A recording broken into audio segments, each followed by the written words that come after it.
Last week, a new feature, Raid Dungeons, came to Soul Hunters. In this video, we'll cover some of the basics of this new feature. Raid Dungeons are open to guild members only, so be sure to level up your party to level 32 in order to participate. The idea of the raids is to team up with your guildmates to defeat powerful enemies in dungeons corresponding with chapters 7 through 12 of normal mode, picking up rare loot and Brotherhood coins along the way. Brotherhood coins can be used to score great items in the guild's store. To get started, guild masters or guild elders must spend a certain amount of guild points to open each dungeon, which is equivalent to a chapter in normal or heroic mode.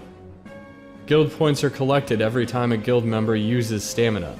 Individual players can contribute up to 600 guild points per day.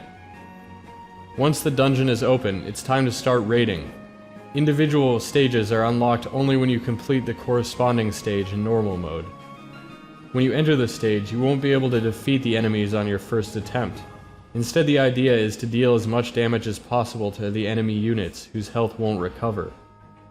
Then your guildmates can step in and do the same thing until the enemy units are defeated. Each stage will record rankings for the most damage dealt in a single raid. Additionally, in the last stage in each dungeon, you will meet powerful raid bosses with unique mechanics and abilities.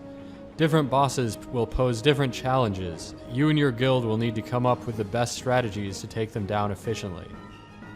When calculating coin rewards, damage to this boss counts as double. Rare items can be collected from the raids, but rather than going to individual players immediately, it instead goes to the guild's inventory and is distributed later. Loot distribution happens in a couple of different ways. Loot is distributed automatically every hour to players that enter the request queue for an item. You can still enter the queue for an item which isn't yet in the inventory and just wait until your guild earns it. If you request an item in inventory that was collected before you join the guild, you will be skipped over in distribution until there is one of that item that was collected after you join. If an item is not requested, it will remain in the inventory and won't be distributed automatically.